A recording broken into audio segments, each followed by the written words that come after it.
No one wants to be around negative energy every day, day in and day out.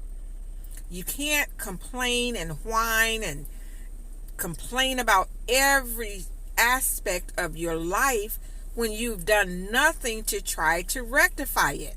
When you come in contact with other people, the reason why people shy away from you is because they don't want to hear that every day. Every day, day in and day out, you whine, you complain about your current situation. You never have a solution. You never have, if you do say something positive, it's going to be overcast by all of your negative comments.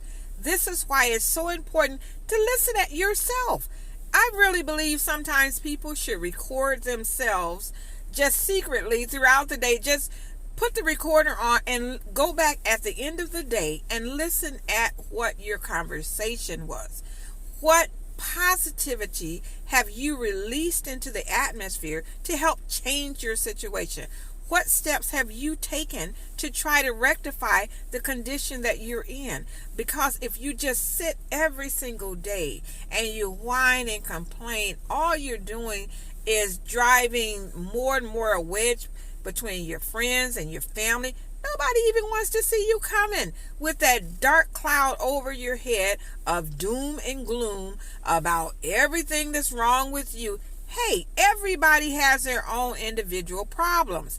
Everyone is going through something. You're not the only person that's going through a crisis or problems that they're facing. Other people have things that are going on in their lives too. And you don't get to say, well, my problem is worse than your problem. No, everyone has something that they're dealing with. And the same grace that you want for yourself, you have to be able to give that same grace to someone else, and not just for a few seconds. So it's better to go talk to God about it, because people are tired of hearing it. I'm just being real. I'm being honest. I'm being upfront with you. Stop whining and complaining to people. People don't want to hear it. That's why they look for your phone call. If they see your number, they don't answer it. Why? Because you're whining and complaining. They see you driving up, they don't answer the door. Why? Because they don't want that negativity in their space. They don't want it left at their door. They don't want it in their ears. They don't want it in their spirit. Now, when you've left them in a worse condition because you've dumped all of this stuff, and they know you're going to call again tomorrow, or you're going to come back by tomorrow with that same wagon of doom and gloom. So look at yourself. Figure out a solution. Go seek therapy. Go talk to a counselor. Go talk to God. Sit in the car. Go grab you a meal. Go sit in the parking lot. Talk to God. And listen. Shut up long enough for God to tell you something. Wow, we talk so much. Rambling and complaining and whining and bickering and ungrateful. Then you say out of the same breath that you're grateful. You can't be grateful if all you do is complain about what you don't have.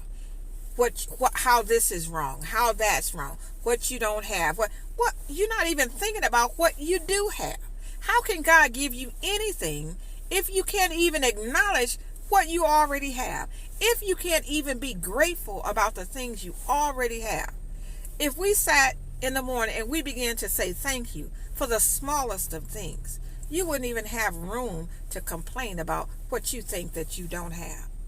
How can God bless you with more if you're not even grateful for what you have?